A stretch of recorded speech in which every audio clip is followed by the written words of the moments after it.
all prayed up. Yes, ma'am. You ready? Good evening. My name is Marshall Adams David, and I am the Raleigh City Manager. On behalf of the City of Raleigh, I would like to welcome you to the Raleigh Police Chief Candidates Forum. Tonight, we wanted to share with you one of the final steps we are taking in identifying our next police chief for the City of Raleigh. Before I get into the specifics of the forum, let me please acknowledge and thank our current and long-serving police chief, Cassandra Deck Brown. Deck Brown will be retiring after 33 and a half years of tireless service to our community at the end of this month. Chief, we appreciate all of your endless dedication, hard work, and leadership, and this community will forever be grateful for all that you've shared with us over these many years. There will be time in the coming days to formally celebrate you and your service, but for tonight, from the bottom of my heart, I want to say thank you. In a few moments, we are about to meet our three finalists, who all want to become the next police chief of the City of Raleigh. As you might imagine, we received interest from all over the country, attracting candidates that are the very best in law enforcement. As you know, Raleigh continues to rank as one of the top places to live, work, play, and learn. And it is no surprise, at least to me, that so many people want to come here and be a part of this exciting environment. In an effort to manage the recruitment process, we enlisted the help of Gary Peterson of Public Sector Search and Consulting Firm. In a minute, you will get the opportunity to meet Gary, who will moderate tonight's forum. Police work is something that continues to evolve, and quite frankly, I can't think of a more difficult position in today's current landscape than that of the police chief. Different than most work, serving as a police officer, and more specifically, the police chief, takes a special kind of person who is dedicated to serving the community and the common good, and also is willing to make personal sacrifices for the betterment of our community. Police work is a calling. It is not a job. Let me be clear. This is a big decision for our city and for our community. The role of police chief is a symbol, not just for public safety, but for who we are as a community and what we value as a people. This is a person we entrust to keep us safe and secure, regardless of what we look like, how much money we make, or where we reside. We need this person to understand who we are as a community and have a willingness to grow and evolve as our city continues to change and reinvent itself every single day. Fortunately, I am very confident that the three people we have tonight embody that honor, commitment, and integrity that we are seeking in our next police chief. Let me close by saying thank you. Thank you to the Mayor and Council for your tireless and undying support for the City of Raleigh. Thank you to Gary Peterson and his team for helping us navigate this process and narrow our nationwide search to three of the very best in law enforcement. Thank you to the hardworking men and women of the Raleigh Police Department who have been very supportive through this transition and who are very eager to work with whomever we select. And most importantly, I want to say thank you. Thank you to the people of Raleigh who have either participated as part of this process or at least followed alongside as we have progressed. As you can appreciate, selecting a new police chief is one of the most important decisions that a community can make, and I am thankful for your participation and willingness to be a part of that effort. You asked for transparency, and we delivered. Your participation in this inclusive process was critical. With your help, we held stakeholder engagement processes with over 100 residents from multiple community and groups and agencies. We conducted a community survey which yielded over 3,400 responses. We solicited community input and received 56 suggested questions for tonight's forum. We hosted 4 interview panels comprised of members from 23 business and community organizations. It is my hope that you will see some of your priorities reflected in the questions tonight. With the growth that we continue to experience in Raleigh, managing safety and security of all of the people of Raleigh is a significant task. I am confident that we found 3 experienced law enforcement professionals who are ready to take on the challenge and help make Raleigh an example of what excellence in police work is all about. With that, let me turn to Gary of Public Sector Search and Consulting to introduce to you our 3 finalists and explain how tonight's forum will work. Thank you.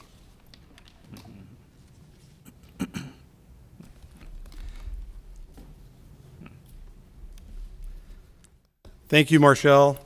It's been an honor and privilege to work closely with you and your team on this significant search. The city of Raleigh is such a dynamic and fast-growing community, and we're very appreciative to be part of this process. So our finalists tonight, from my left to right, are Deputy Superintendent Robert Lowe of the Cambridge Police Department, Chief Daryl McSwain of the Maryland National Capital Park Police Department, and Deputy Chief Estella Patterson from the Charlotte Mecklenburg Police Department. Welcome. Thank you. Thank you. Thank you.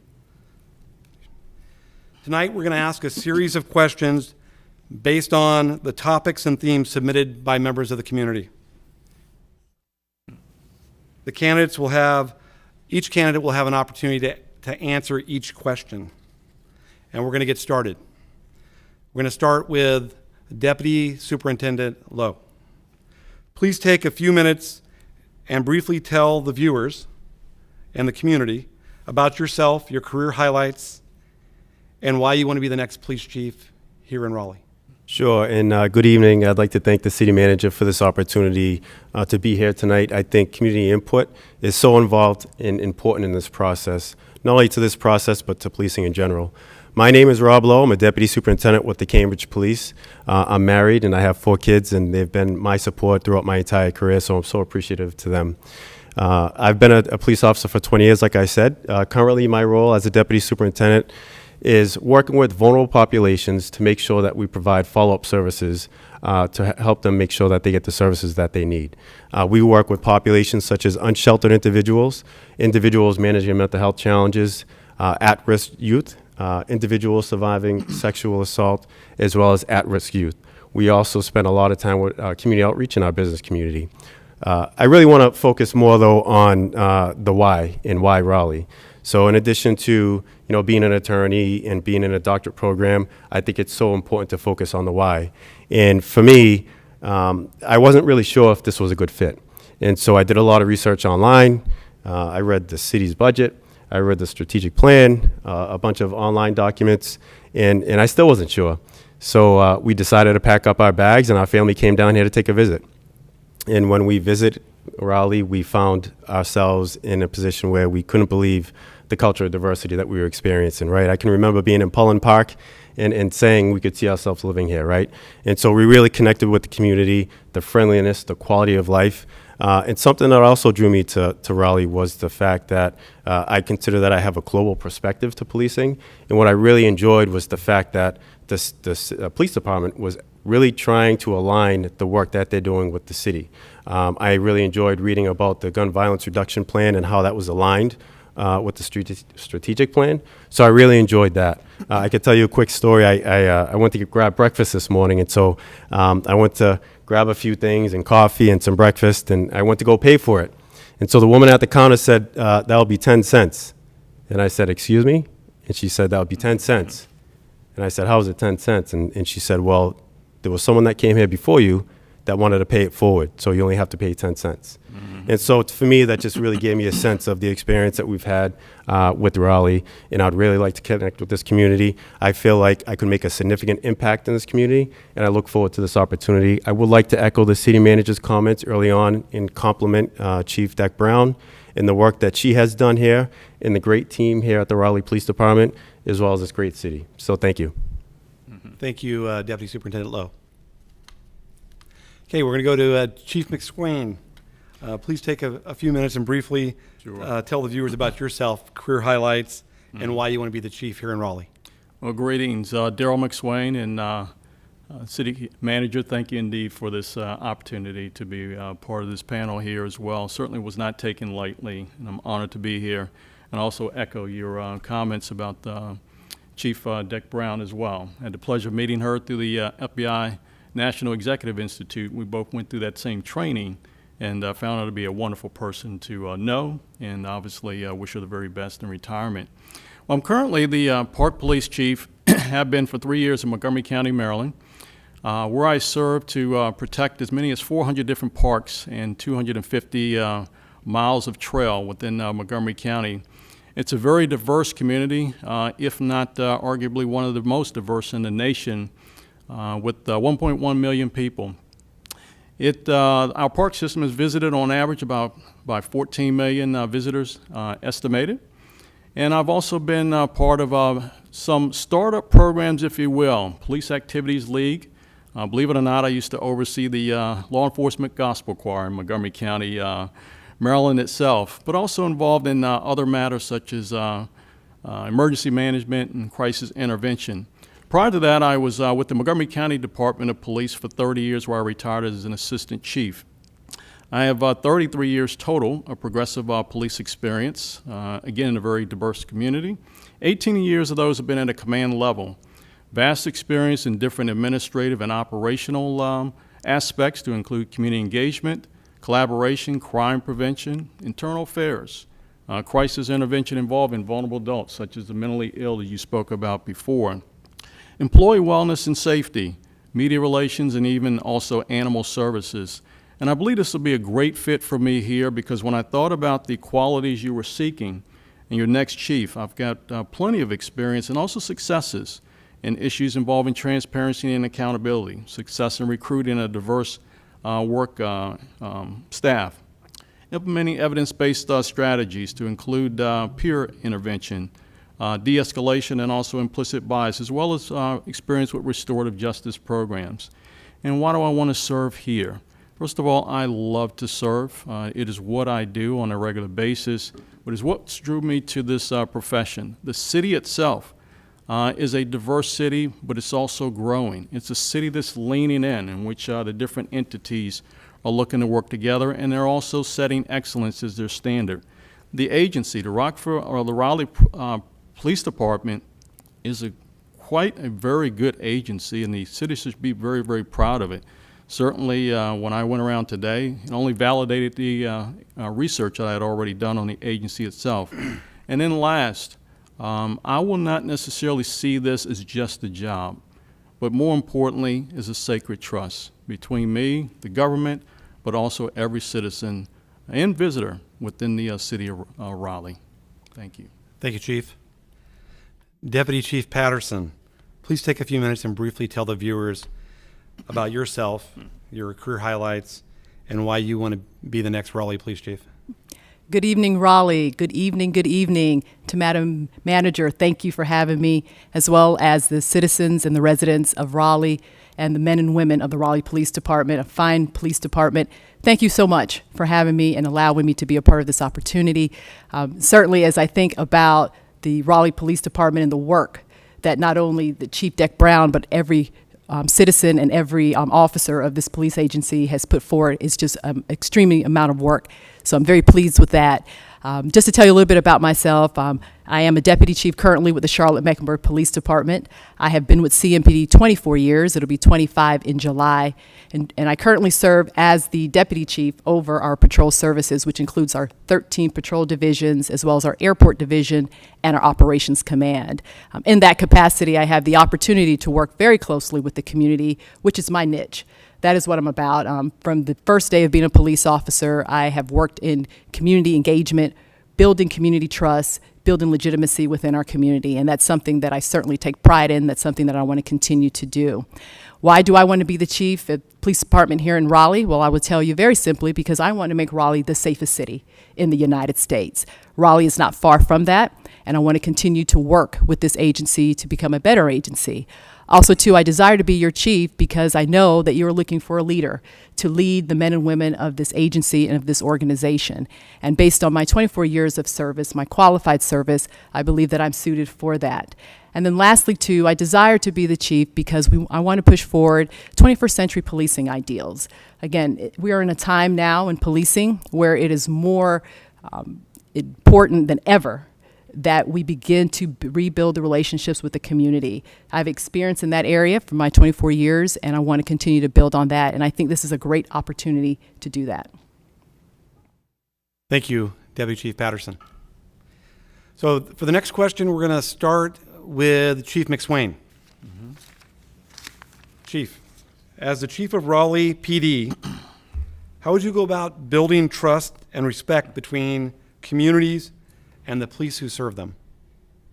Well, first and foremost, I believe that it's important for the police department to listen. I feel that policing itself is not necessarily limited to just the police department, but safety within a community is just that. It's a community responsibility in which we work together. Sometimes the police may be a lead, but sometimes we may be in a support role, especially when dealing with our vulnerable populations. I've worked many times with other non-governmental entities, nonprofits, to assist with our mentally ill, those who with addiction, and others. And that model has worked very, very well. I also believe in not only listening to the community, but understanding what the themes have quite frankly been over the last year, what they're expecting in their respective police departments and the chief. Some of those include changing or making sure that the culture represents one of a guardian and not necessarily a warrior, if you will, where we look at them and understand, hey, I am here with you. I have your best interests at heart.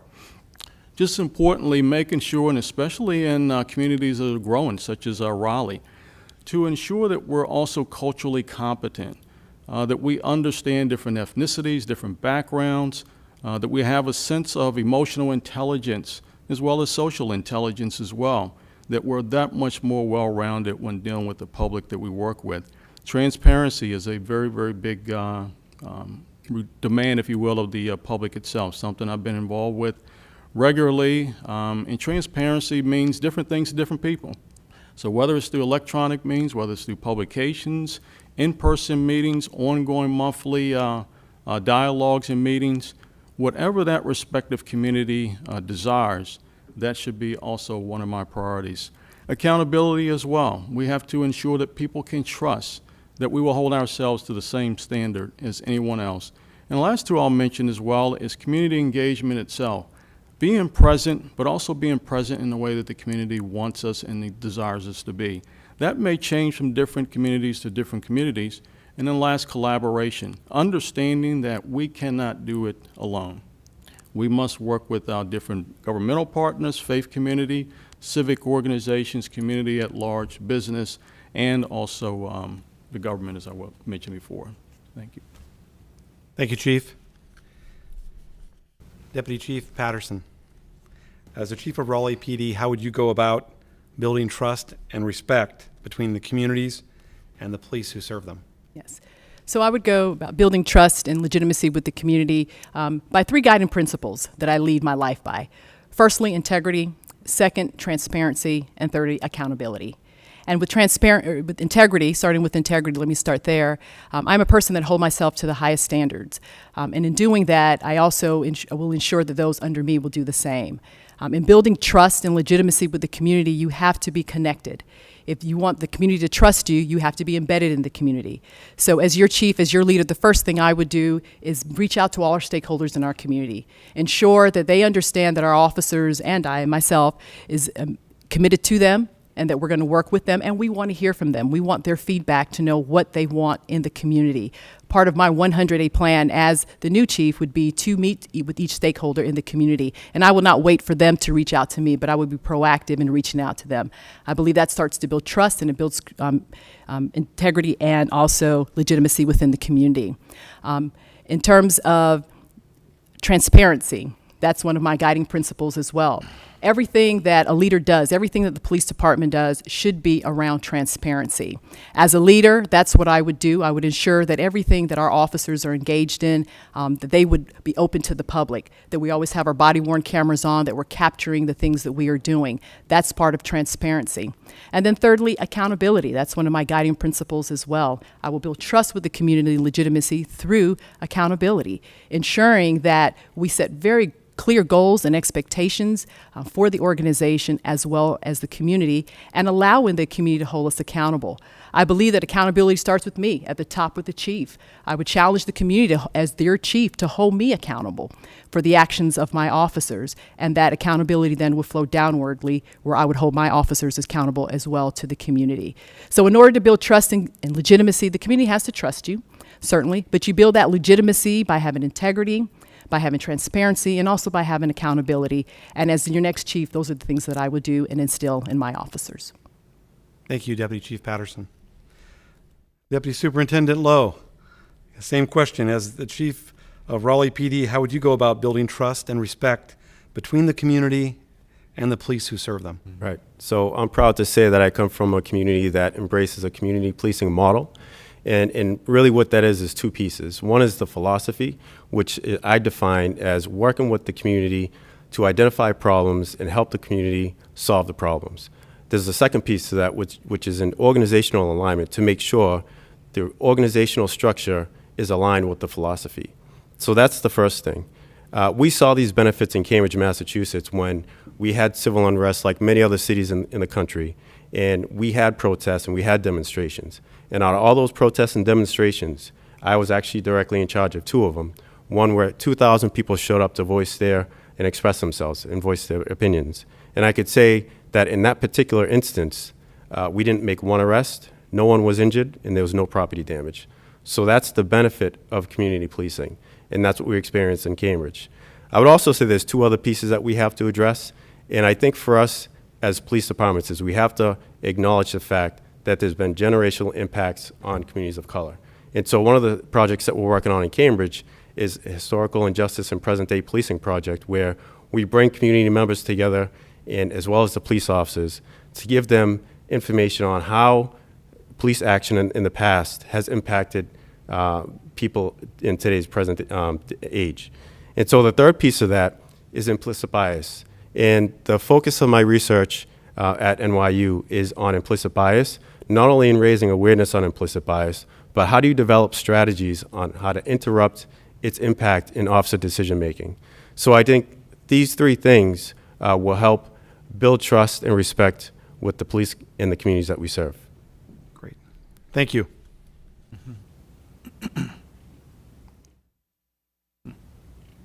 Okay. For the next question, we're going to start with Deputy Chief Patterson. As communities around the country have started to look at policing with more scrutiny, how would you hold staff accountable if there is an incident where an employee makes a racist comment? Yes, in this time of policing, we're certainly under more scrutiny than we ever have been before. I think the important thing is always holding our personnel accountable for their actions. If we have an incident in which an officer or an employee is accused of making a racial statement or racial comment, the first thing we're going to do is do an investigation. We're going to ensure that there is due process for that personnel, but also too, we're going to pull that person off the line from working and put them on an administrative leave as we investigate. There will be a thorough investigation that will be conducted. That kind of behavior would not be tolerated within the organization. So in doing that, we would have an investigation. We will gather witnesses, ensure that we have all the information concerning that. And then once the investigation is completed, a determination would be made concerning whether if indeed the employee made that statement. And if so, then disciplinary action would be taken immediately. In my time working as an internal affairs commander, I handled many investigations where there were allegations of officer misconduct, officer not following our rules, our procedures, and our policies. We were very direct in making sure that discipline was doled and that it was doled appropriately in that instance.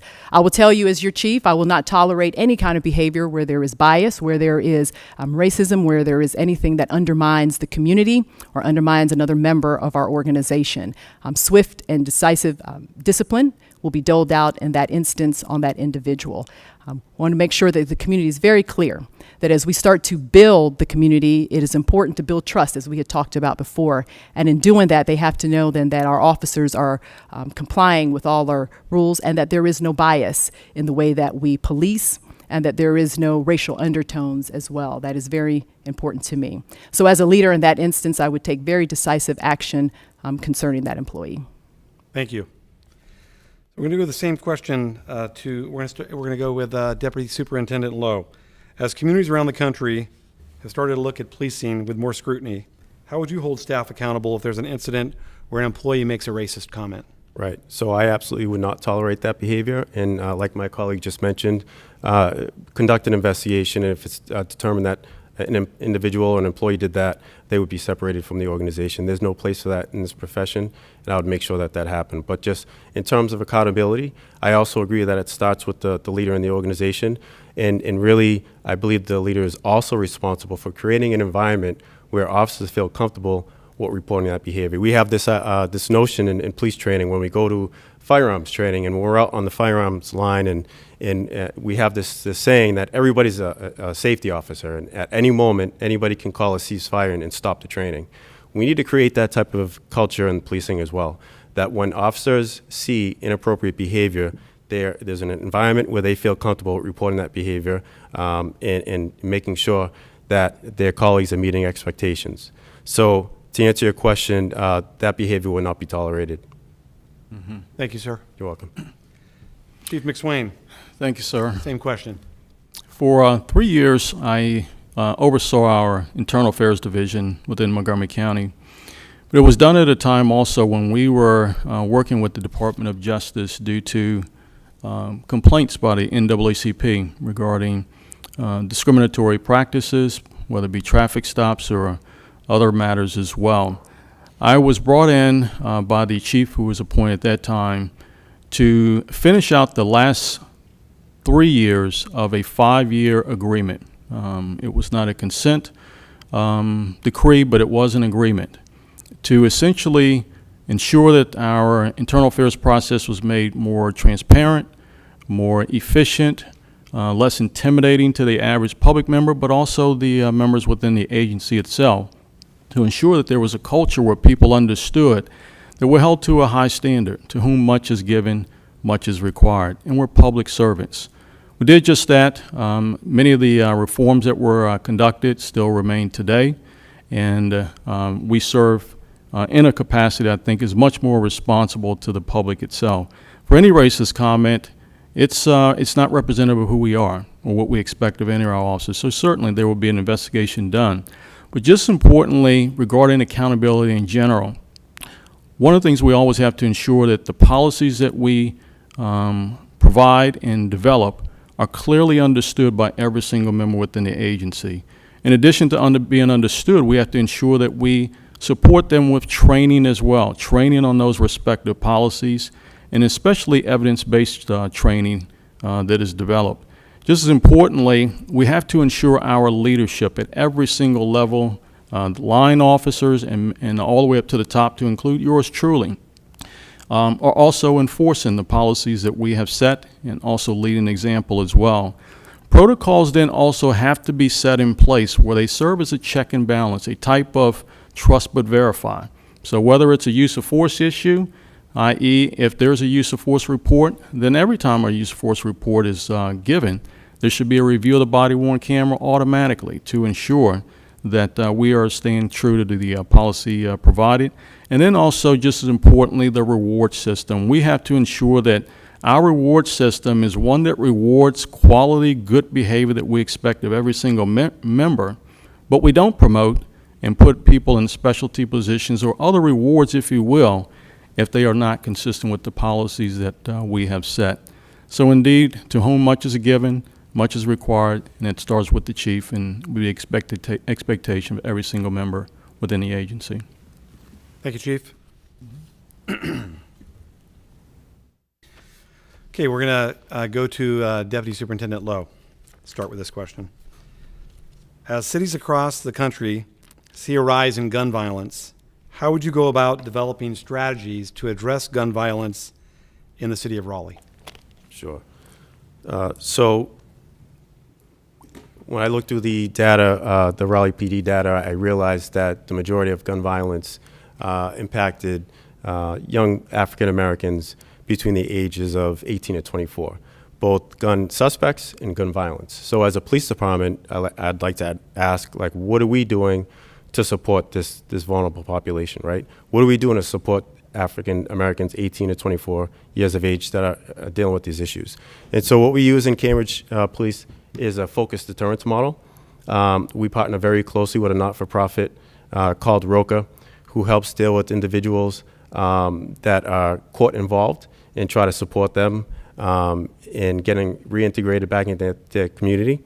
So that model has been very effective in Cambridge, and that's the model that we would like to focus on here if I was selected as police chief.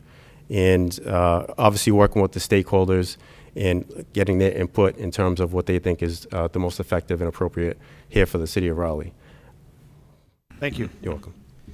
Hey, same question for Deputy Chief Patterson.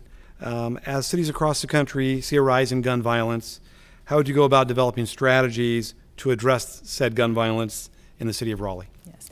So gun violence, of course, is something that is not just a problem in Raleigh, it's across the nation. We're seeing a 25% increase in violent crime, really just across all spectrums.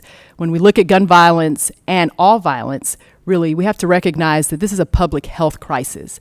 It is, and the approach that we take to it can't just be a linear approach. It's really a collaborative approach that we have to have, with a unified approach with partners from across all spectrums, all stakeholders. We need nonprofits, we need businesses, economic growth, we need the education system to really be effective. I understand that policing has a bigger piece of the pie when it comes to violence, and particularly gun violence. So my strategies that I would employ begins with what I call the CAR model, the C-A-R model, CAR model, which the C stands for community engagement. I think in order to attack any violent crime, you really need the community's input, you need the community's being available to help with the situation. The community is very valuable in providing information. They should be the conduit in which we get information through Crime Stoppers tips, through information, officers being neighborhood officers and gaining information before a crime even occurs. It is critical to have the community at the table.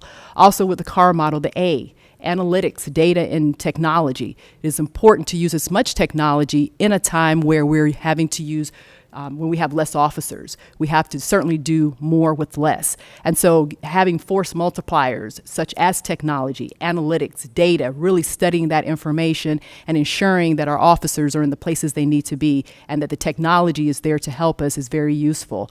As your chief, I would use things such as license plate readers, LPRs, public-facing cameras to help be those force multipliers that will help us to identify those individuals who are committing crimes and gun violence. Also to the R is resource management. Once you get your intel from the community, once you're applying your analytics and your data, it is important then to have your resources in the right places. You have to make sure that you are approaching it from looking at your violent offenders, looking at your priority locations, looking at your priority relationships, and really using that as a model or as your tools to help you fight crime. Gun violence is not something that is going to go away. Our victims are getting younger. Our suspects are getting younger. It's a crisis for us as a law enforcement community, but there are tools in place, there are strategies as your leader that I would put in place to ensure that we're really attacking that violent crimes. One of the things that we're doing in Charlotte that has been very effective is that we are using what's called the NIBIN program, partnering with the ATF to look at casings, look at guns, doing the tracing of that information to make the linkages, to see who are these individuals who are engaging in violent crime. That is an approach that I would use as well with my CAR model to ensure that we're being very linear, that we are being very exact in our approaches that we take towards reducing violent crime and gun violence. Thank you. Chief McSwain. Thank you. Community engagement is absolutely critical. So one of the first things I would do, especially for those communities that are affected the most, is go to the community and educate them on the extent of the actual problem. Of course, some have to live through it, being in respective communities, but sometimes they may only see it through a myopic viewpoint, if you will. But we go and show, whether it be heat maps or other things, the extent.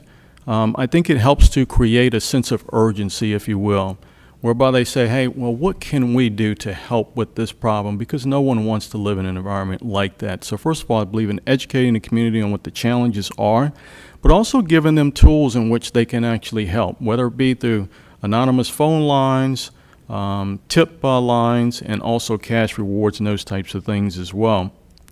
In addition, one of the things you need for gun violence, because it's such a specialty area, if you will, is a specialty unit specifically trained in that type of work. It is a very detailed, but it takes also a meticulous approach to solving the crimes that are involved in gun violence itself. So in addition to training with a specialty unit, that unit should also be large enough where they can respond 24/7. So whether it's 1 o'clock in the morning, interviewing individuals who may be held as suspects, and or collecting or helping with the collection of evidence. I also agree with the use of technology as well, ballistics testing and tracing. What one will find is for those who carry weapons, they don't necessarily know jurisdictional borders. So you have to have partners not only within the state or the city itself, but throughout the state and throughout the region as well, where you're constantly sharing information amongst yourselves regularly, whether it be every week or every 2 weeks, to share data and also common information. And then just as importantly, when you see certain trends, i.e. it's maybe gang-related or it's primarily with youth in certain locations, finding alternative activities for them to be involved in regularly, whether it be after-school programs or some others, helps to also defuse some of those challenges as well. Thank you, Chief. Yes, sir. Okay, our next question, we're going to start with Deputy Chief Patterson. In your professional opinion, what's the best way for that residents can hold police officers accountable for their actions?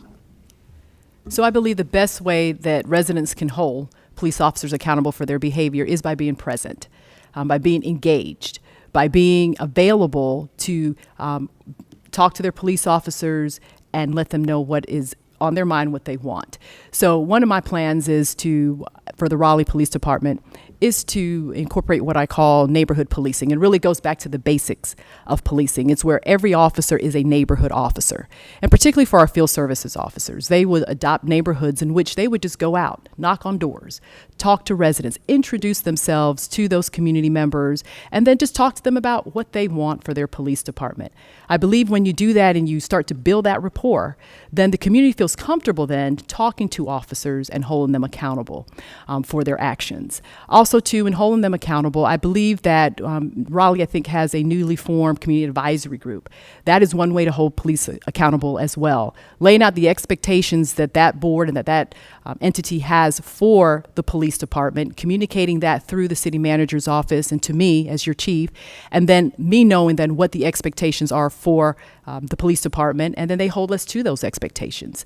It is very key, it is critical that as a police department that we're always engaging the community and that we are listening to them.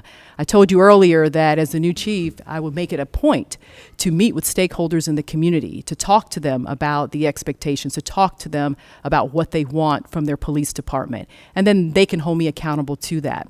One thing that we have done successfully, we have started in Charlotte, and I actually started this being the patrol deputy chief, is what we call Core Stat.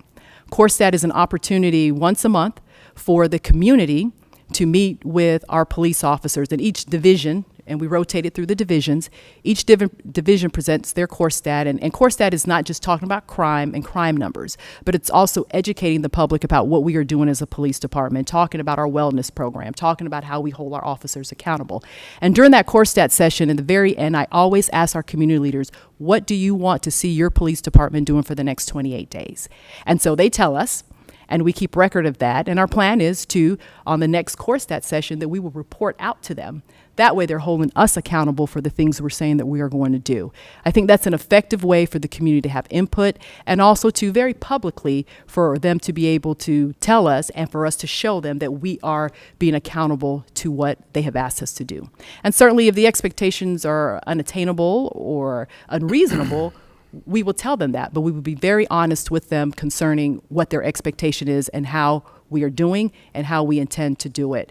So accountability is huge. I told you that's one of my guiding principles. So it's important to me that the community is holding us accountable for our actions, and they can do it in several ways, as I've just explained. Thank you.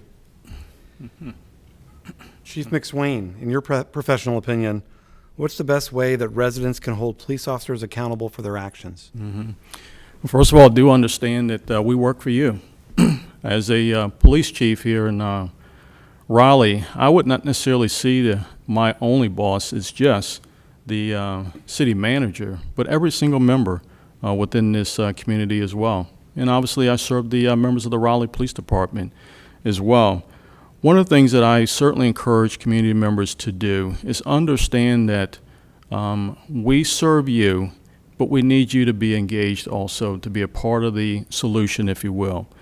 To not only reach out to us, but ask how we can actually come and better our service to you, if you will.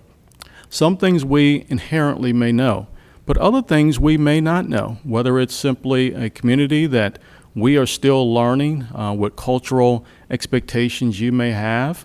It may be different ethnicities, different backgrounds, etc. So we want to ensure that we hear from the public what matters to you most. That helps us to not only inform our training, but also the type of people we hire and also our policies as well. Ultimately, one of the things I have been doing for probably a good 20 years or so is meeting regularly with members of different community groups, and we meet regularly, again, once a month, sometimes every other week. And one of the things I always allow them to do is allow them to set the agenda for the meeting. What's important to them? That helps us to understand, are we meeting the mark? If not, where we need to improve so that we are also on the same page.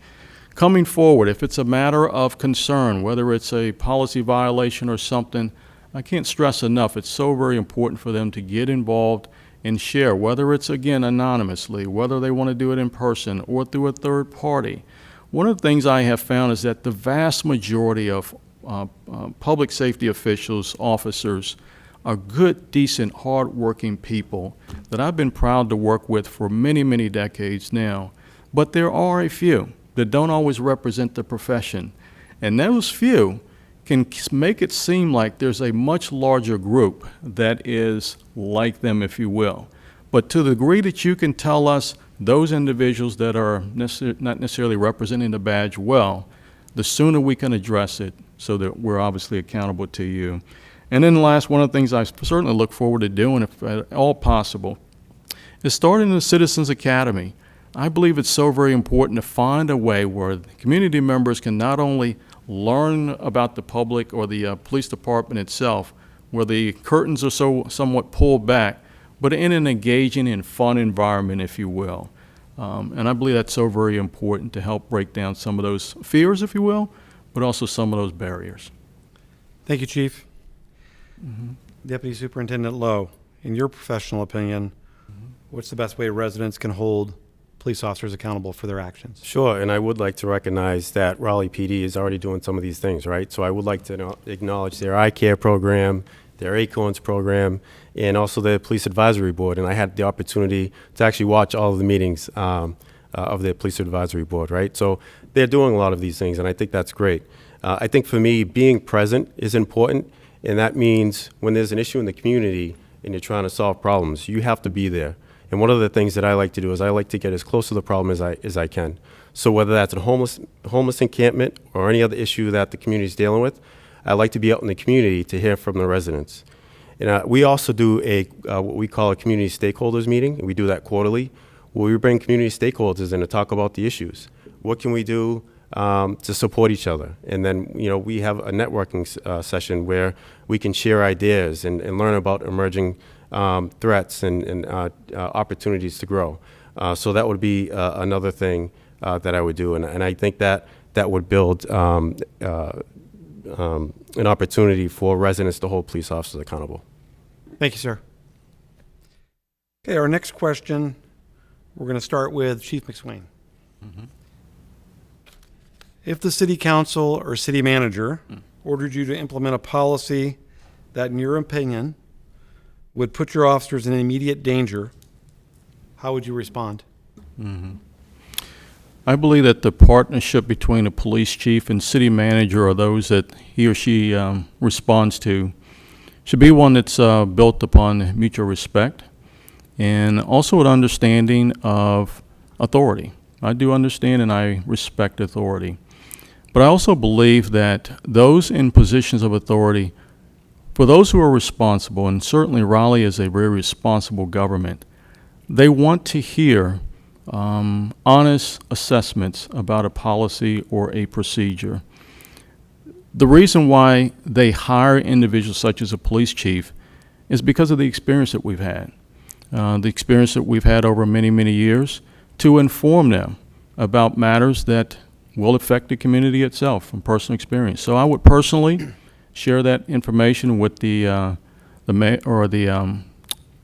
above me or the city manager or whomever in a respectful manner.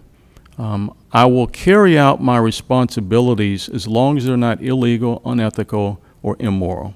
That has always been my approach.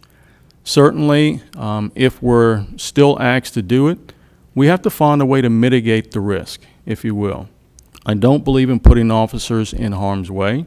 I serve as a police officer, and I don't expect anything of my officers to do that I'm not willing to do myself. So if we do find that the initial policy, if you will, is a challenge, then our next step, if we're forced to move forward, is to find a way to mitigate the risk so that everyone goes home safely, both the officer and those that we serve on a consistent basis. Thank you. Deputy Superintendent Lowe, same question. So, today my thoughts are with a Worcester police officer who lost his life last week trying to save a 14-year-old boy that drowned. Unfortunately, they both lost their lives. I'm also thinking of a couple of Braintree police officers in Massachusetts who were in a gun battle that same day and got wounded. My thoughts are with Deputy Sheriff Ronald Waller and his family that was injured last week in Wake County.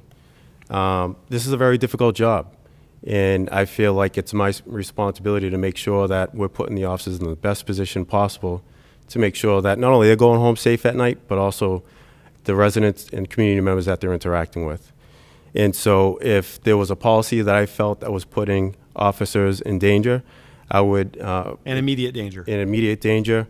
I would make sure that the city manager knew how I felt about that, and hopefully we'd be able to come to some sort of agreement on how to minimize those risks as well. But at the end of the day, my responsibility is to keep the officers safe. Okay, thank you. Deputy Chief Patterson, same question. Yes. Well, I can appreciate this question because I've been in that situation before. And let me just be clear on this. I would never jeopardize officer safety. We just would never do it. We can't afford to lose officers in any capacity. I had this question posed to me through our city council. Our city manager wanted us in working with Campaign Zero on search warrant reforms. And the recommendations that Campaign Zero brought forth were recommendations that would directly and immediately put our officers in harm's way. We were very clear.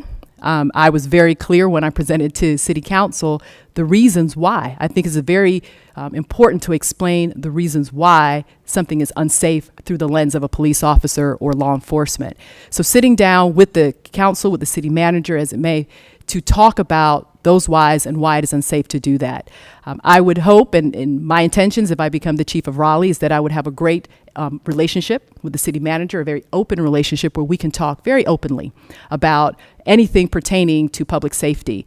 I would feel that we would have a kind of relationship where I could come to her and say very plainly, Madam Manager, respectfully, that this is going to endanger the lives of our officers, and let me tell you why. And in explaining those whys, she would then say, okay, I agree with you and I understand. And then together we come up with alternatives. Because certainly if there's something that impacts the community, we want to make sure that we're doing the right thing. And so I think if we work together, we could come up with an alternative to that. Going back to Campaign Zero, that's exactly what we did. We presented to City Council the reasons that some of these recommendations were unreasonable, they were unsafe, and we would never jeopardize the safety of our officers by doing them.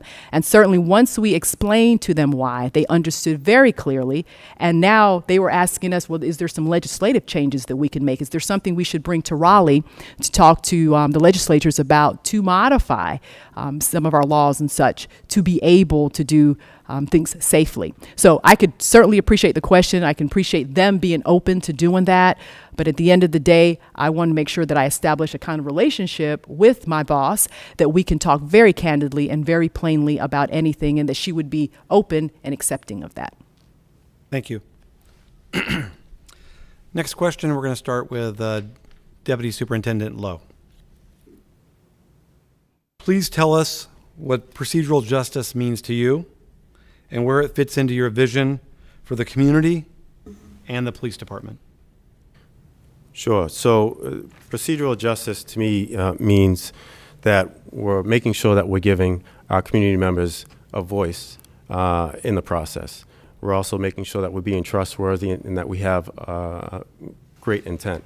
I think when procedural justice became popular a few years ago, one of the things that law enforcement leaders did very well is to make sure that we were doing it externally. And we really forgot about the piece internally and making sure that we were treating our officers the same way. And so we have to make sure that when you talk about procedural justice is that we're making sure we're doing that both inside and outside the building. In terms of my vision and moving forward, I think we can expand on the work that Raleigh PD is already doing in making sure that officers are meeting expectations so our community members feel that they're being involved in the process of public safety. Thank you. Deputy Chief Patterson, please tell us what procedural justice means to you and where it fits into your vision for the community and the police department. So procedural justice for me is really the concepts of treating everybody fairly across the board. Doesn't matter who you are, where you come from, what side of the tracks you are from, treating everybody with the utmost fairness and dignity as individuals. And with procedural justice, of course, is the 4 pillars of procedural justice. Giving residents a voice. For instance, if you make a traffic stop of an individual, telling that individual why you stopped them, allowing them to have a voice in knowing the whys of what your actions that you're doing. Being impartial in everything that you do. That's one of the other pillars of procedural justice. Making sure that, you know, you're colorblind, if you will, and just being impartial in the way that we treat residents and those that we come in contact with. It is also being trustworthy in everything that we do in our processes, making sure that they are fair again, and that we are looking that our criminal justice system is completely fair across the board, and that we're trustworthy in the work that we're doing. The wonderful thing I love about procedural justice is that it is colorblind. It doesn't matter who it is that we are dealing with in the community. Our actions, our treatment of them should be the same.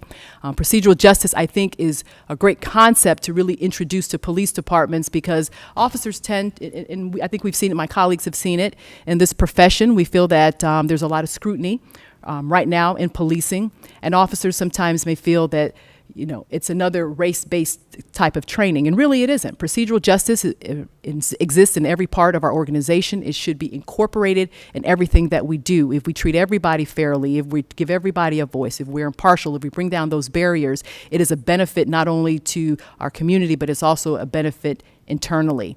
Where I see it with my administration and with my team is that procedural justice training is something that I would incorporate every year as part of our state training.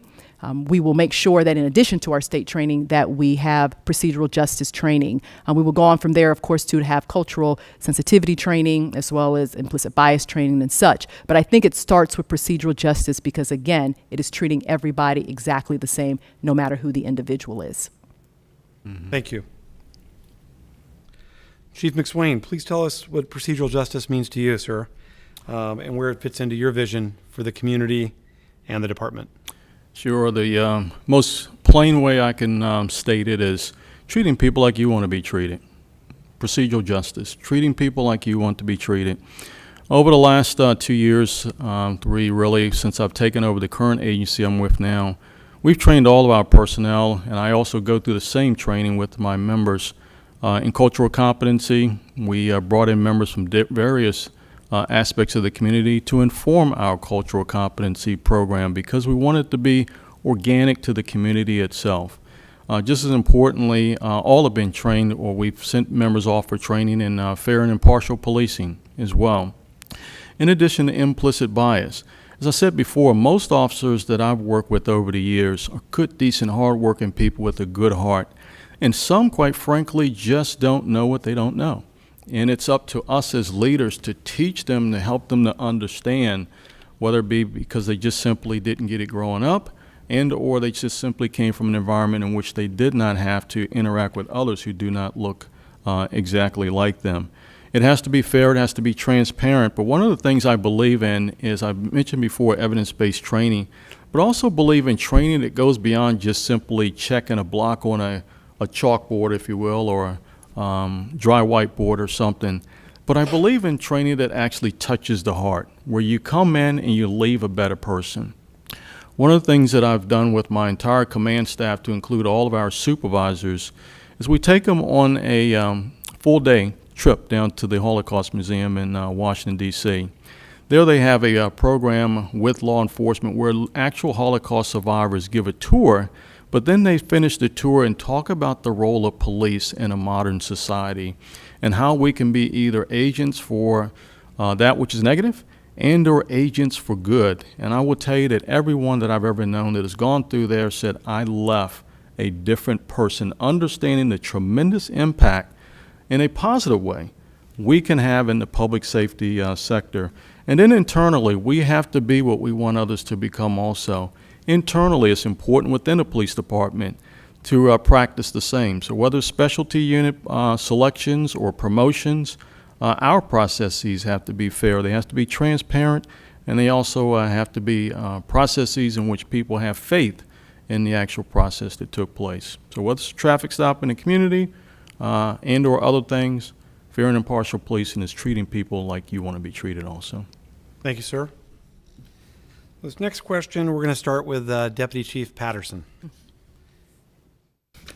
Deputy Chief Patterson, could you reflect on your experience seeing protests across the country where property was destroyed and many people were injured in violence?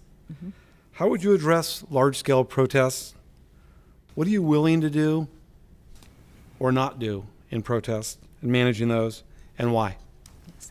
So last year, the year of protests across the nation was taxing on many of us. I think all of us across the nation had to deal with it in different respects. But at the Charlotte-Mecklenburg Police Department, we were dealing with it even before last year. In fact, we dealt with it in 2014, we dealt with it in 2016, and again in 2020. So I have a vast experience then in handling and seeing the proper ways in which to handle civil unrest. In fact, I've been able to gather some best practices from those experiences that I've had. I believe that the best way to handle civil unrest is, firstly, if it's a planned event, always working with the organizers. That is key.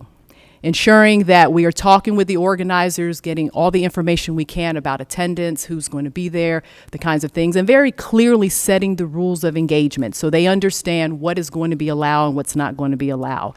As a leader, I'm willing to protect First Amendment rights. I believe in it. I think it's constitutionally protected, and we have an obligation as a police department to ensure that people can peacefully protest. But it should be exactly that, peaceful protest. And in doing that, I'm willing to allow them to have the streets. If we can accommodate that, I think that's a small win but a big win for the community. So we would have our officers to help facilitate that, to block off streets. I'm also very willing to allow the protesters even to go a little bit beyond the time restrictions for that, to protect that First Amendment right. What I'm not willing to do is allow property damage. I'm not willing to allow any harm to anyone. Unfortunately, we saw that happen in 2016 in Charlotte, where an innocent bystander who was just there to peacefully protest lost his life. That was a very unfortunate situation for us, but we learned from that, ensuring that the rules are very clear what we will allow. And the minute that it turns into an unrest kind of situation, that we take immediate action. What I'm also willing to do is ensuring that we are communicating very clearly with the media, keeping the public informed of what is going on with the protests, letting them know that if it starts to evolve into unrest, what the actions of the police are going to be. And if we get to that point, ensuring too that we have our LRADs, our loud acoustics, giving warnings, dispersal warnings, allowing in English and Spanish, making sure they're audible, making sure that our egress routes are very clear, that they're not blocked, so that those individuals who want to leave can be afforded that opportunity to leave. Today, when I visited with Raleigh and I met with their special operations team, we were talking through some of those strategies, those successful strategies that they have employed, that we have employed in Charlotte, and have been very successful. So I would be willing to do that. I will not be willing to allow it to turn into an unrest situation. We would take immediate action if that were to be the case. I have a lot of experience in dealing with civil unrest. We've learned a lot as a result of it. So as your leader in Raleigh, I would be prepared on day one if we were to have protests that were to evolve into civil unrest. Thank you. Chief McSwain, could you reflect on your experience seeing protests across the country where property was destroyed and many people were injured in the violence? How would you address large-scale protests? What would you be willing to do or not do in managing those protests, and why? Sure. I used to oversee the Special Operations Division and oversaw what we call a Special Events Response Team. Handles civil disturbance matters and or large gatherings, as well as many, many others. And the team is well established. I help with policy, but also I served as a member of that group as well, both in an executive position in other capacities as well. And as I mentioned before, I will never ask officers to do what I'm not willing to do. We have a very tough job in law enforcement. Sometimes there is going to be risk, and it's going to be us who are going to be asked to be there to manage those risks. Our team goes back as far as the looting that occurred after the New Orleans Katrina disaster, if you will. Baltimore riots, and unfortunately we're also deployed down to the Capitol this year. So I have actually seen both protests in which there's maybe 1,000 members and there's no challenges at all. I've also managed also in very high profile and challenging situations and on the front lines, because again, I don't always ask my people to do what I'm not willing to do. Our job is inherently dangerous. And we cannot always mitigate every single risk that involves, that occurs. But we have to be present to ensure others do not find themselves in harm's way. So one of the things that we have always done, or we have done, and I found successful, is meet with the organizers in advance. In addition, we believe in, when the protest is occurring, to have also leaders within the group itself who are working with us to help keep the peace. Our goal is to protect First Amendment rights, not to deny them. Just as importantly, with planning, we invite community members who are leaders to be a part of the planning process as well, so they understand the challenges that we're facing. Intelligence, we believe in tapping into intelligence. And just as importantly, what I always believe in is prepare for the worst but hope for the best. So although at any respective demonstration there may be only a small handful of officers present in relatively regular clothes, if you will, but we would generally have a much larger contingency somewhere out of sight, out of mind, so that the moment there is, let's say, unlawfulness, the goal is not to stop the entire First Amendment gathering. It's just simply to remove those who may be throwing rocks or doing some other things that are harmful to the officers or others, so that others can go ahead and continue to exercise their First Amendment right. So those are some of the general overviews, but also believe as well in executive presence and leadership on site, as well as also monitoring our officers to make sure that they are well and also relieved out as possible, because it is a challenging job, and we have to also be aware of their physical health as well. Thank you, Chief. Exactly.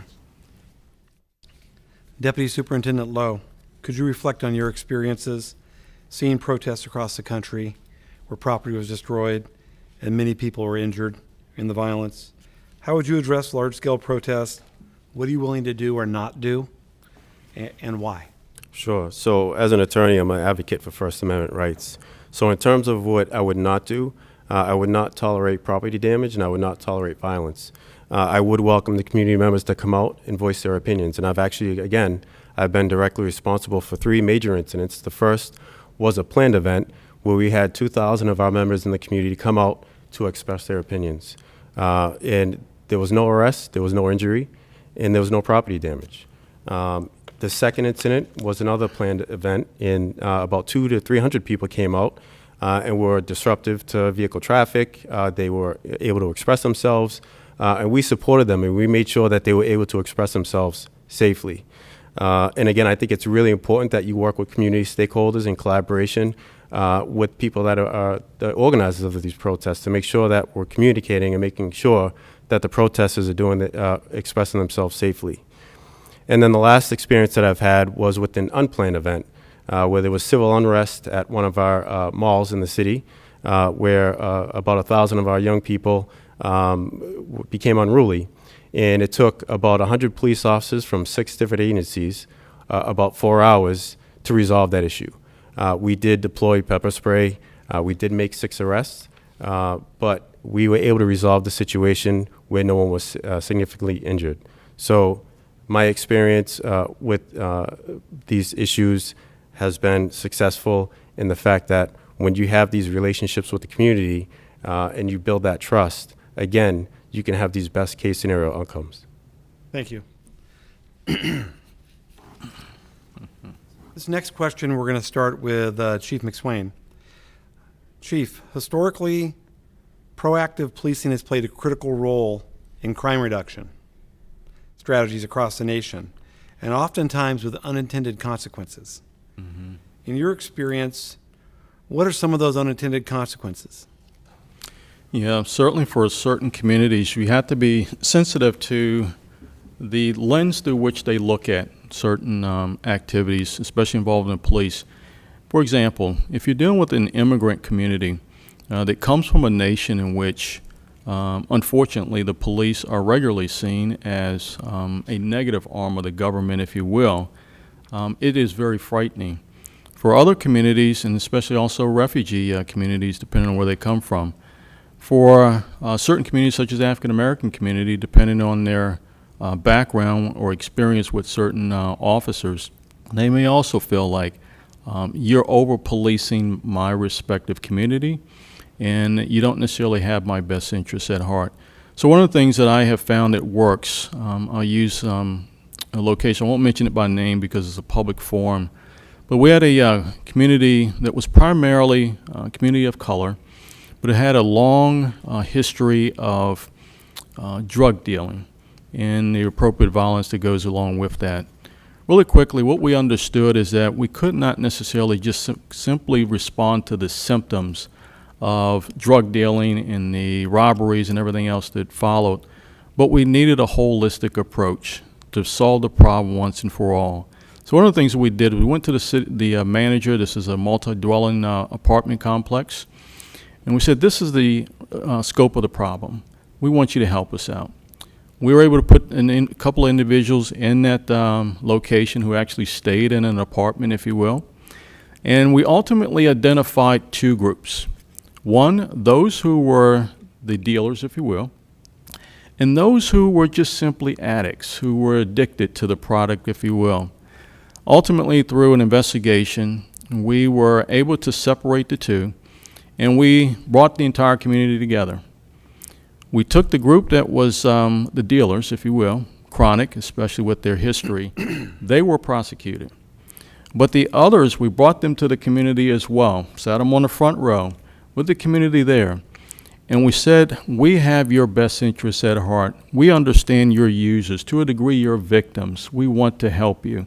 So we had other appropriate services that were present, whether it be Catholic Charities, whether it be addiction specialists, caseworkers, and others, and said essentially these charges that we have against you, we're going to hold them in abeyance for the next year while you get the appropriate assistance you need.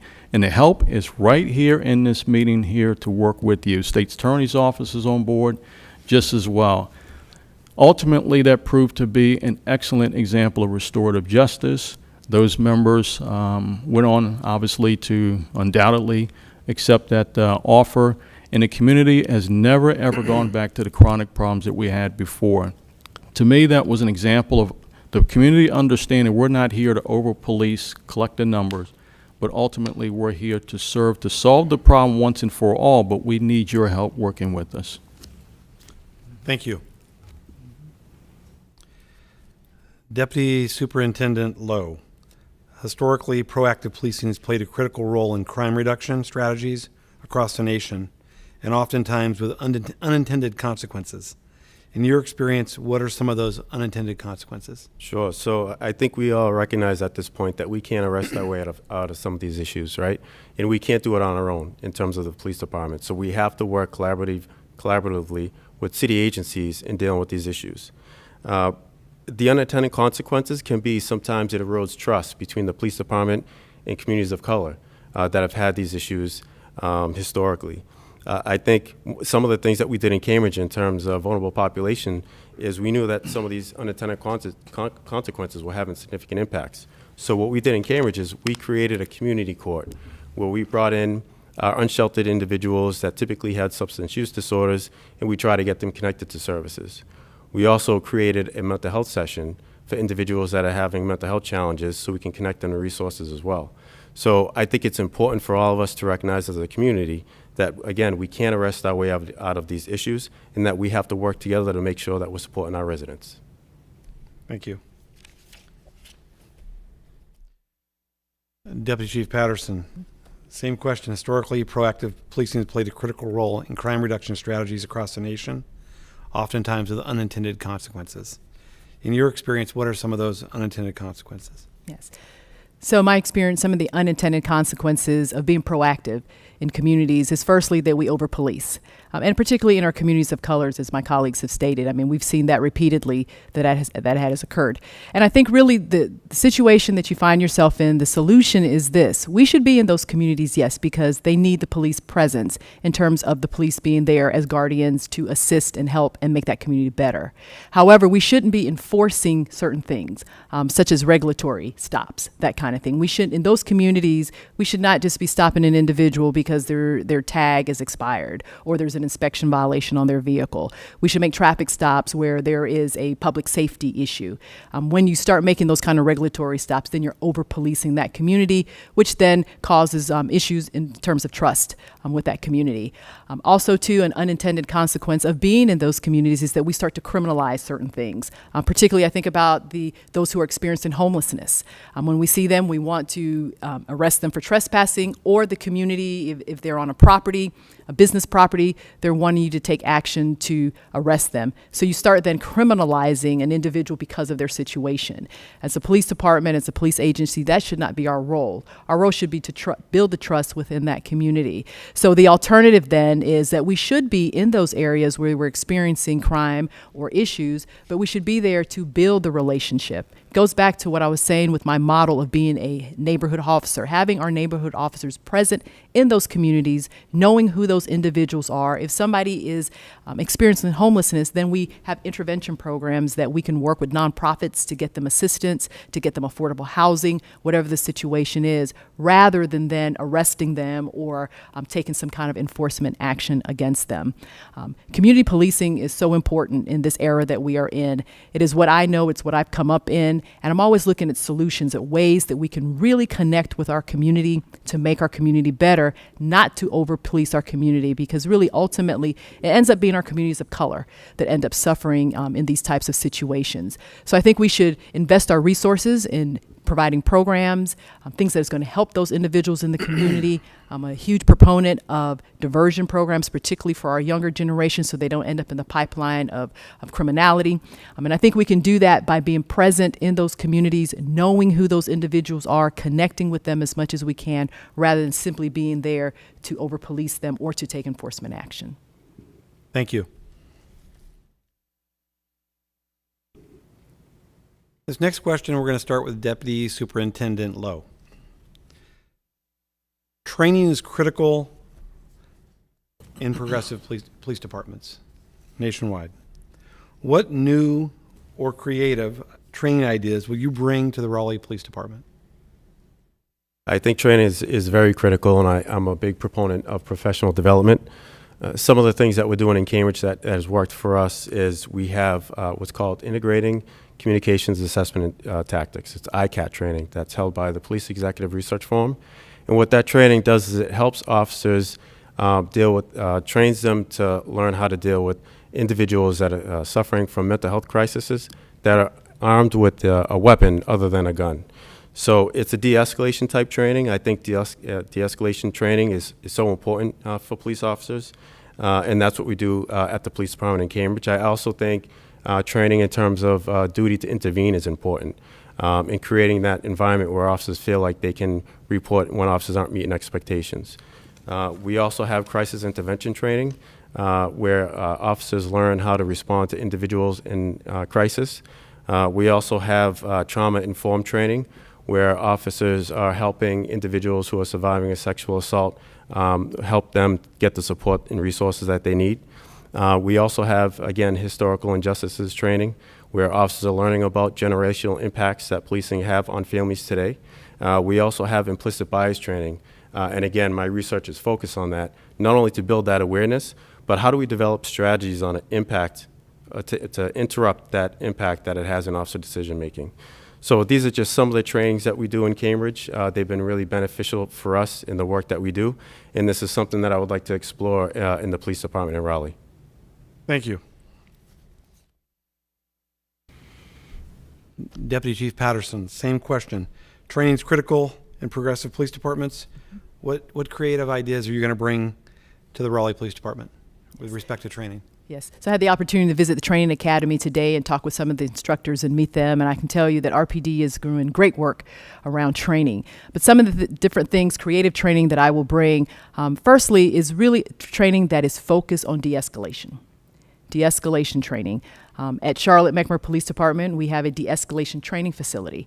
We were able to get the funding. We just built that facility, and we're going to use that to be able to do some of our community-based training, bring in our community into helping them with helping us with training, and being able to utilize that to the best of our ability. So I think that is important that our officers get training in de-escalation, how to diffuse a situation, how to use communication skills to better handle situations. I think in this time that we are dealing with, particularly with individuals who might be dealing with mental issues or mental crisis, that we're able to successfully de-escalate those situations. Another training that I'm very passionate about, I have a background in training, is professional development, making sure that our officers and our personnel are ready to go to the next level. I would like to make investments, if they have not started this here at RPD, and I don't believe that they have, to have a command college where we take our young officers and we begin to teach them and prepare them for promotion and going to the next level, and even for our command staff to prepare them as well. And so I would like to initiate some kind of training program where it was almost like an academy, a 6-week training type thing where we start with just teaching them leadership training, compassion training, also to just the basics of being a supervisor, and then getting them prepared for the next level of their careers. Thank you. Chief McSwain, training is critical in progressive police departments. What new or creative ideas or training ideas are you going to bring to Raleigh PD? Yes, I had the pleasure of working with a team I oversaw called the Crisis Response and Support Team.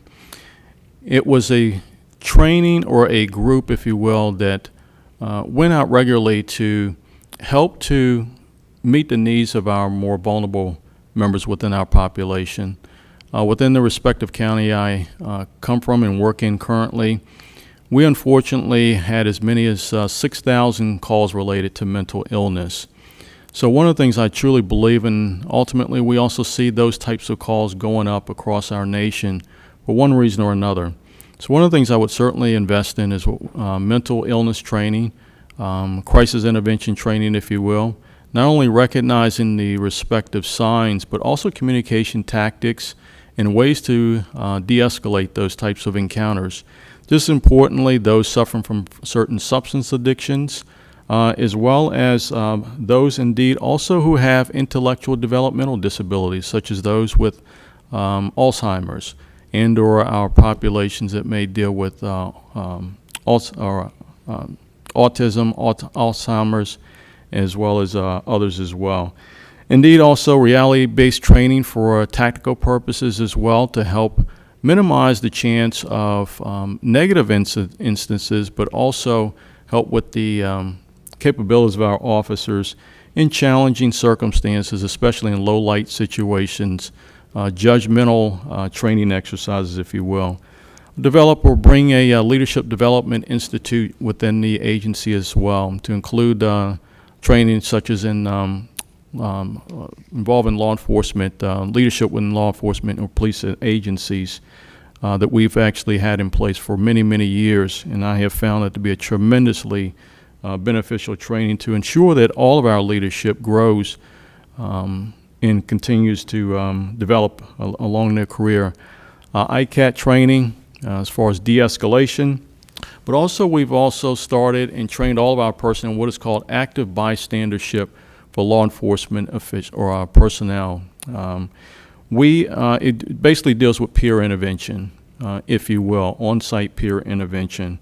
And then last, implicit bias. We've trained all of our personnel in implicit bias training as well as also peer support. I believe the quality of any agency is ultimately determined by the health, both mental, physical, and emotional health of its employees. So we certainly believe in peer support training as well for our personnel, as well as other things that go to their overall health and wellness. Thank you. Next question, we're going to start with Deputy Chief Patterson. In the aftermath of the George Floyd murder in Minneapolis, nationally, many are calling for changes to police policies and procedures, and some are asking their communities to defund the police.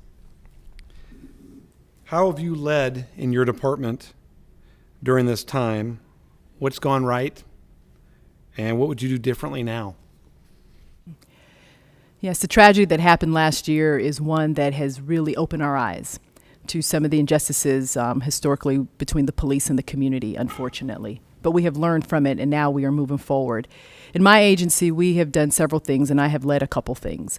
I will tell you, even before George Floyd, going all the way back to 2015, after President Obama's task force released its recommendations on 21st century policing, that is when we really started to take a hard look at our policing practices in Charlotte. In fact, I was tasked to author our responses to those 59 recommendations. And so from that, one of the first things that I did or that I led, not just before George Floyd, was in 2018 and 2019, I led a team that redrafted our use of force policy. And in that policy, we started out by firstly defining, using some keywords in there, shifting from a warrior mindset to that of a guardian, making sure that our police officers recognize that we are protectors of the communities, not the enemy of the community. So that was one of the significant things that we did. Also, too, in that policy, we defined de-escalation. Previous to that, we did not have that language in our directives and our use of force policy. So we made that change, and we also started to look at the gaps where we were not practicing 21st century policing. So we began to evolve as an organization, and I helped lead that effort in that. Another thing that we have done since George Floyd incident, moving now to 2020 and 2021, is that we made some very substantive changes to other policies as well. We initiated a no-knock warrant policy. We made sure that we were not using those kinds of warrants are unsafe anyway. I don't know why any police agency would ever utilize a no-knock warrant. It's unsafe to our officers, and it's also unsafe to our community. So we immediately wrote that into our policy. Additionally, we changed some things in terms of how we handle civil unrest and how we handle First Amendment activities. We made it very clear that our officers would always have their body-worn cameras on, even our civil emergency or mobile field force officers, for transparency. Those are some efforts I led as the Deputy Chief over Administrative Services, looking very critically at our policies, at our practices, and making changes in the right direction to move us to where we are now. And we'll continue with those changes. I told you about Campaign Zero and how we're working at looking at search warrants and how we execute our search warrants, as well as some of our other policy changes. One last thing that we did too, as well, is our duty to intervene policy. So we did not have that previously. Now it's a requirement that if our officers see another officer engage in any behavior that's illegal or that is reprehensible, that you would intervene in doing that. And in fact, we have gone as far as even rewarding or complimenting officers, making sure that we recognize those officers that do that, because we know that that makes us stronger as a police department and also makes us more accountable to the community. So those are just examples of the things that I have done just from where I sit. As your leader here in Raleigh, I will continue to do the same thing, to really look critically at our policies and our procedures and make sure that we're always evolving, that we're always growing as an organization to make the community stronger and to make our police department stronger as well. Mm-hmm. Thank you. Chief McSwain. Thank you.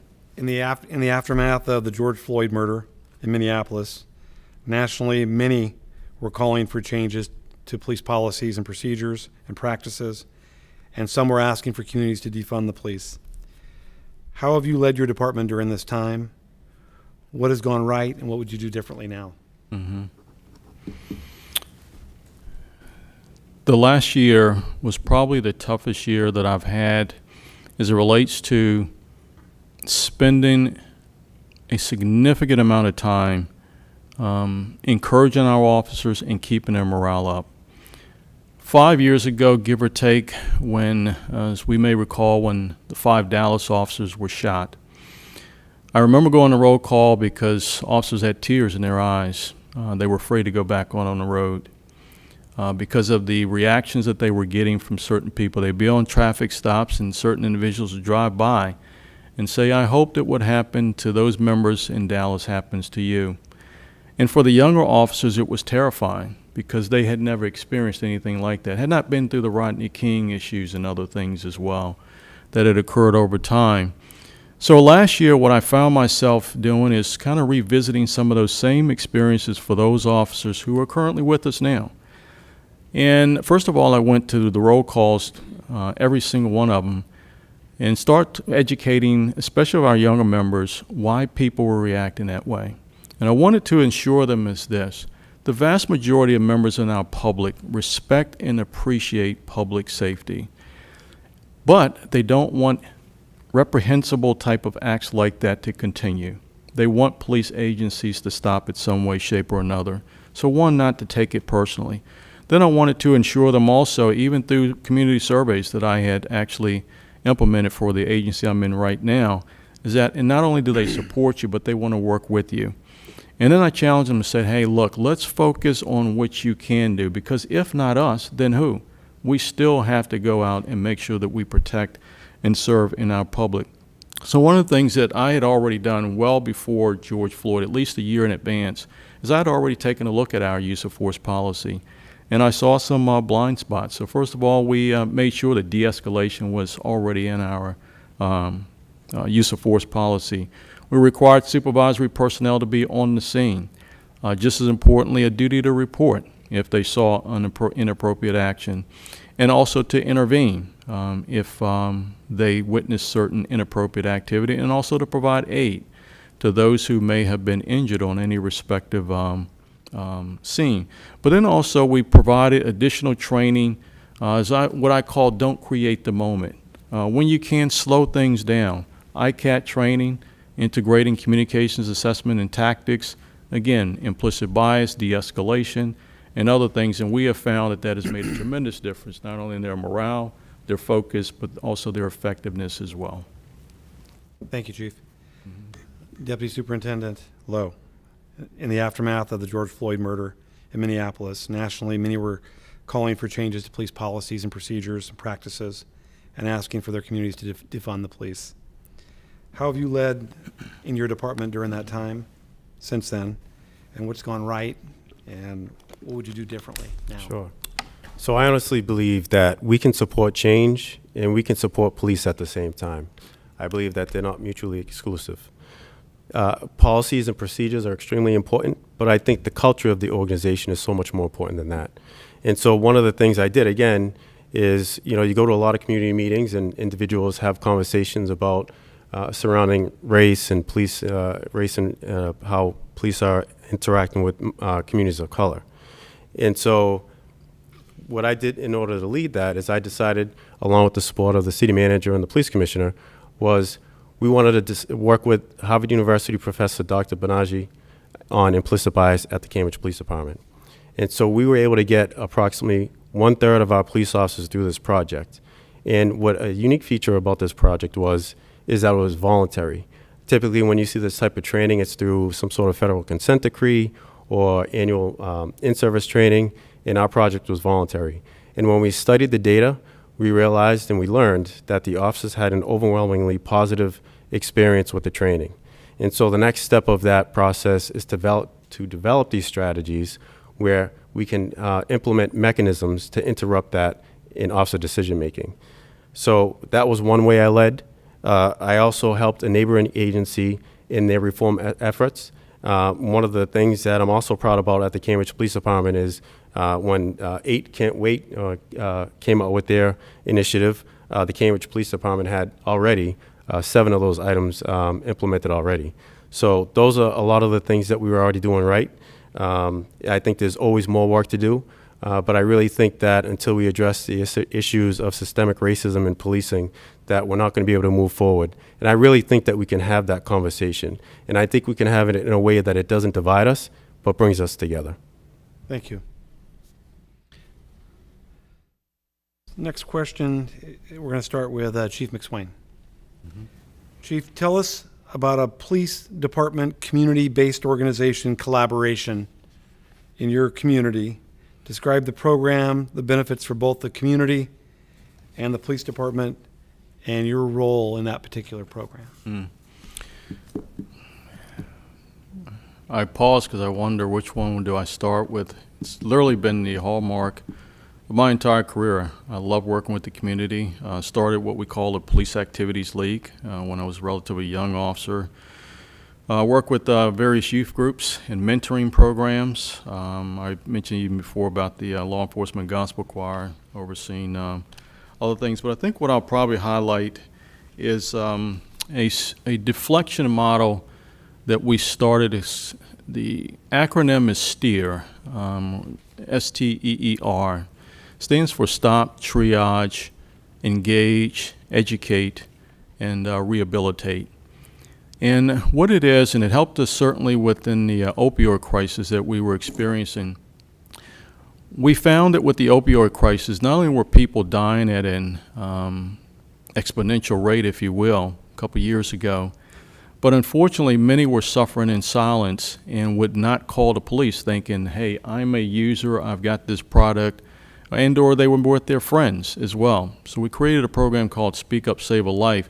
But where STEER came in, with the help of George Washington University, the community itself, government support as far as caseworkers, we actually embedded them within our crisis response and support team of officers. So they actually went out with us on calls for service for matters, whether it be for those suffering from addiction or not. And also what they allowed us to do is find individuals, whether it be patrol or others, that came in contact with individuals who had a substance abuse problem. Maybe they broke into a vehicle to support their habit, but the underlying cause of their illegal behavior, if you will, is just simply their addiction. So what STEER does ultimately is it deflects them out of the criminal justice system. A caseworker is immediately assigned, and it allows them to get the appropriate help and assistance right away. We found that within the first year, as many as 150 members were brought into that program. At least 50% was still in the program 30 days later, which anybody who knows in dealing with those who have addictions, the longer you keep them in the program, the better their chance of success. And ultimately, that program started about 5 years ago. It is still in action, if you will, now. Great. And it continues to serve as a success story. And what was your role in that program, Chief? I was the lead assistant chief over the program itself, and also oversaw the unit in which we embedded the members within that program itself. Thank you. The program was attached to that unit. Deputy Chief Patterson, please tell us about a police department community-based organization collaboration or partnership in your community. Describe the program, the benefits for both the community and the department, and your role in that program. So we've had several here in Charlotte at CMPD, but one that I'm really embedded in and have been working in is RMJJ, or Race Matters for Juvenile Justice. I serve on the leadership team, and that collaborative is really among our criminal justice partners, our DA's office, our judges. We have our magistrates, we have community members, our school board members are a part of that collaborative. And really with RMJJ, we're looking at ways for better outcomes for our youth, looking at the systemic issues that we have, not just in law enforcement, but across the spectrum, in our education system, in our DSS services, in our probation and parole, and trying to find ways then to make the system more equitable so that we have better outcomes for our youth. As part of RMJJ, we have initiated training, Race Equity Institute training. It's a 2-day training that we sent our police officers through. We've had over 600 of our police officers that have been through that training. And really, the training is developed so that you can learn about just the inequities, period, in our nation, that's in our history, that's in our ground. I took that training in 2008, but I retook it just a couple weeks ago, just to ensure that it was still relevant for our personnel to go through it. With RMJJ, that is one thing that they have initiated. Also to RMJJ, we have conversations with the community. We have had forums. We've been doing it for several years. Last year we did it in a virtual platform, but we're continuing to have those conversations with the community around race, talking about how we dismantle the racism that we see within our systems of government, as well as our systems just in the community kind of thing. And then looking to see, what better outcomes we can have for our youth. Through RMJJ, we've seen many successes. We've seen the number of youth that we've been able to put into diversion programs grow, and that we have not had recidivism of those particular youth, which is just wonderful as we continue to do that. Also, too, we're seeing where we're able to educate more about better ways and better outcomes for our youth. The work that RMJJ is doing is just phenomenal. You can go to the internet, you can search them up. It's becoming more widely known across North Carolina. In fact, I think they've done some work here in Raleigh as well. But as part of the leadership team in Charlotte, it's been very beneficial to me to be a part of that and to include our agency in doing it. Thank you. Deputy Superintendent Lowe, please tell us about a police department community-based organization collaboration in your community.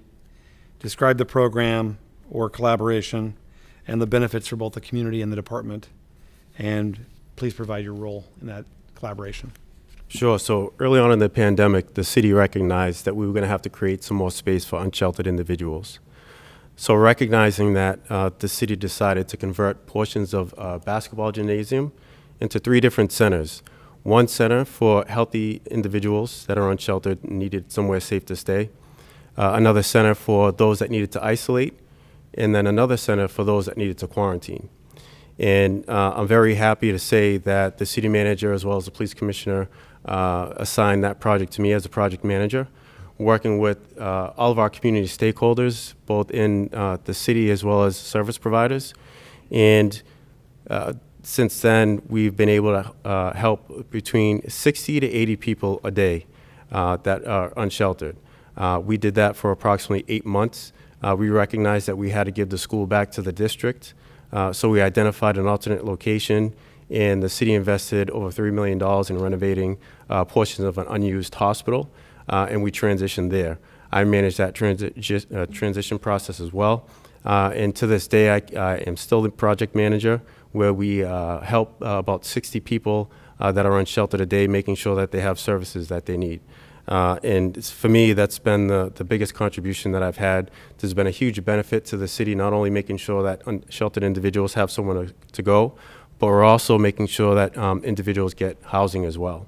And that has been my significant contribution to the community. Thank you.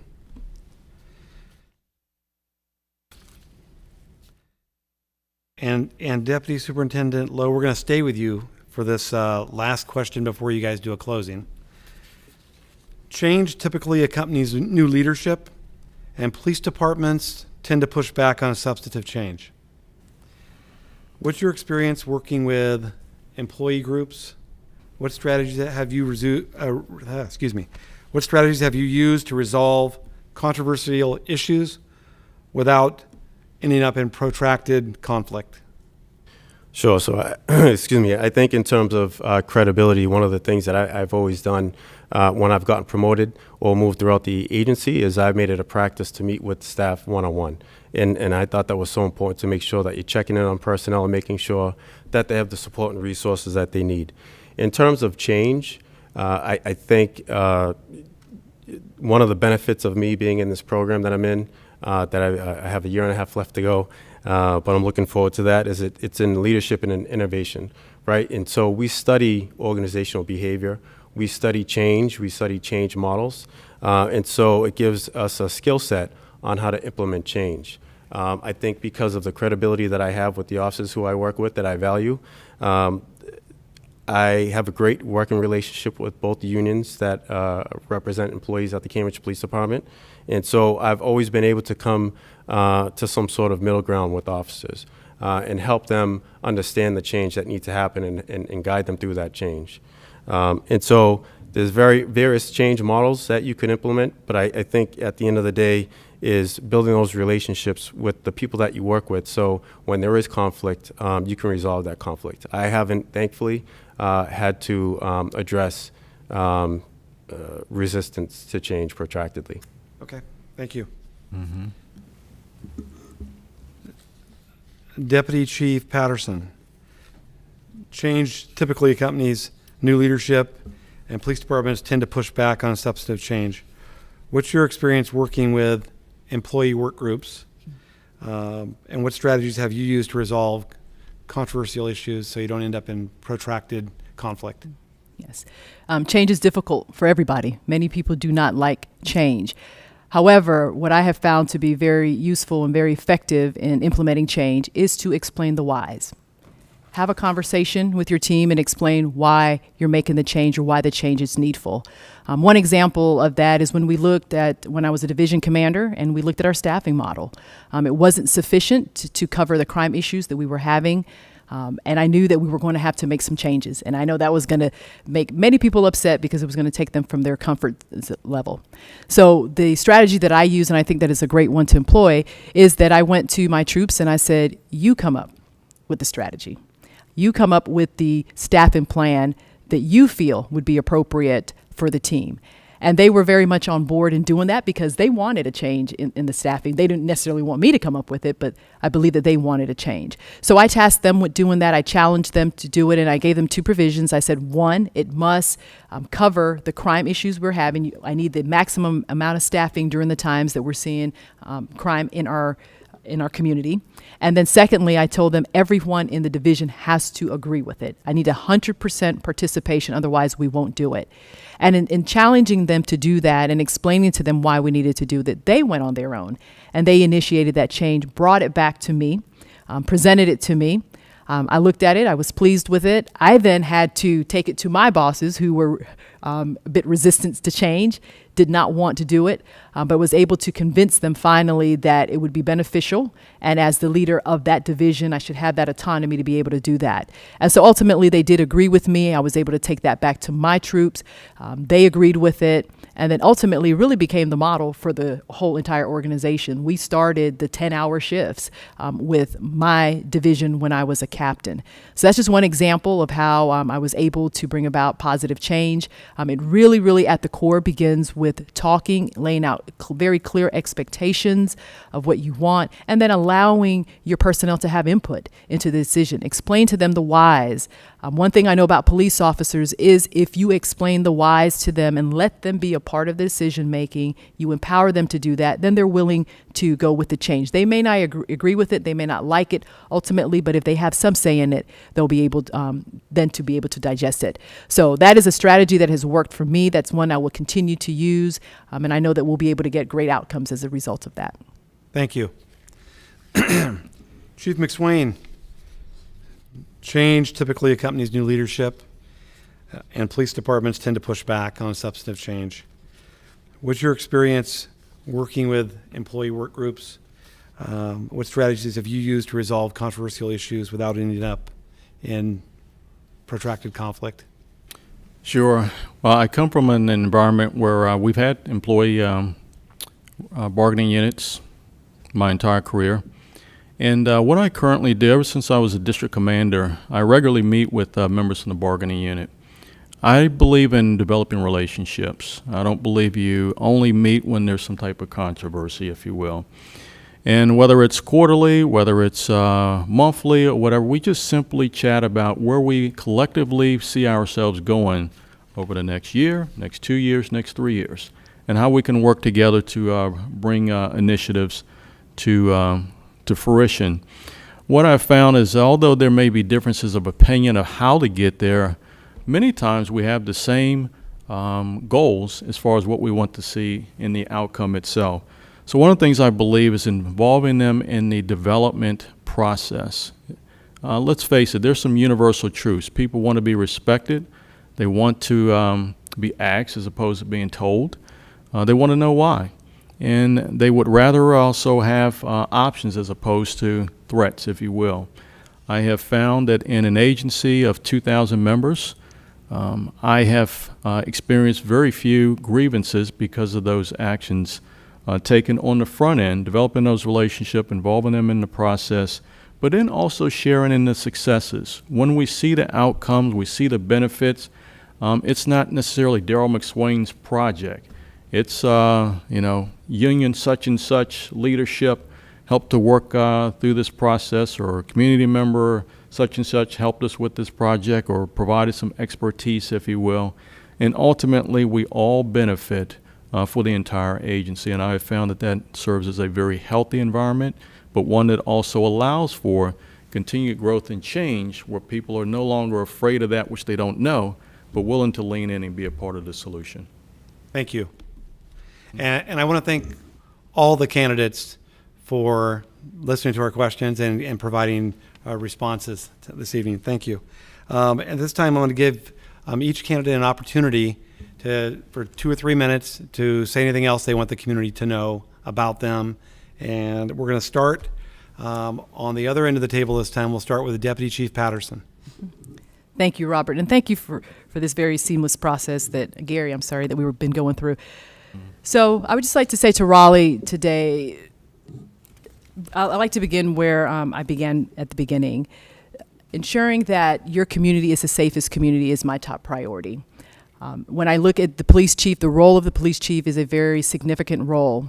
And as I look at my qualifications, I feel that I am ready on day one to roll into this position. I have 24 years of qualified service working in a major metropolitan police department.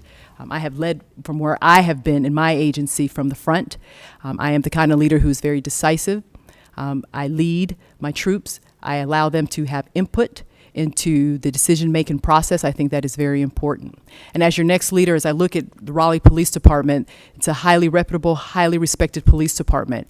Raleigh PD is doing many things right, and I want to help expand on the things that you are doing right. But I also want to look very critically at some of the areas that we can improve upon, such as strengthening the relationships with the community. I have experience in doing that in my current agency. I'm working very closely with a lot of stakeholders, our NAACP, Safe Coalition NC, and others in North Carolina. With my service, with my 24 years of service, also too, I serve on the North Carolina Training and Education Standards Commission here in Raleigh, which allows us to make the administrative code and write the rules, the laws, the standards for which we hold our police officers to.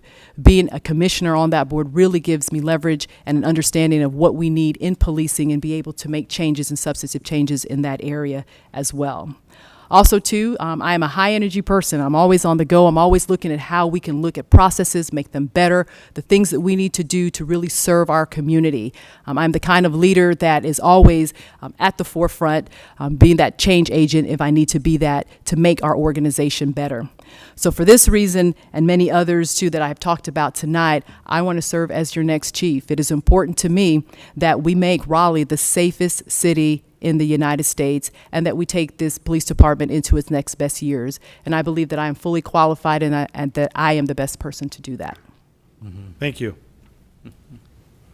Chief McSwain, 2 or 3 minutes, please. Well, thank you. It's certainly been an honor to participate in this panel tonight, and I'm grateful to all those who helped to make this happen. I will simply say to the members of the Raleigh community, it'd be an honor to serve you as the capacity of the police chief itself. I will see this job as a sacred trust and not simply just as a job in which I collect a paycheck. Every day I will seek to gain your trust, your respect, through community engagement, but also collaboration as well. And just as importantly, the men and women of the Raleigh Police Department will be also a priority of mine as well. Not only employee wellness, but also job satisfaction. I want to ensure that every member of the police department who comes to work feels that not only they can be the best of who they are, but also love the environment in which they work and realize that they will be a part of the solution where everybody has a voice within the agency. And certainly working collectively with the community, we will of course ensure that we work to have safe communities for all of our respective locales within the city itself. So indeed, I look forward to the opportunity. I believe my entire career, as well as my education, has prepared me for this moment. Not only have I served as a chief within a major metropolitan region with a population of 1.1 million people, but in a very diverse community as well. So I understand what it means to see each and every individual, but also community, as a special community and also a designer's original, if you will. So it'd be my honor to serve as your next police chief, and certainly for the members of the Raleigh Police Department, I will not ask you to do what I'm not willing to do myself. Thank you. Thank you, Chief McSwain. Looks like Deputy Superintendent Lowe is going to get the last word tonight. 2 or 3 minutes, sir. Thank you, and thank you so much for this opportunity. And I honestly believe that we can support our community and we can support our police at the same time. And we can do it in a way that's respectful to the culture here in Raleigh. I would just leave everybody with a thought tonight. My expectation for the police department here is a simple one. And the first is treat people how you would want a loved one to be treated if they were in that situation. The second is to help people, especially people that need it the most. And then the last is leave people in a better position than how you found them. I think this is a great opportunity. I think I could make a significant impact, and I thank you so much for this opportunity. Thank you. Thank you, sir. And again, I want to thank all the candidates. Thank you very much. And I also want to thank the residents of Raleigh for tuning in to meet the police chief candidates and hear their views. Thank you and good night.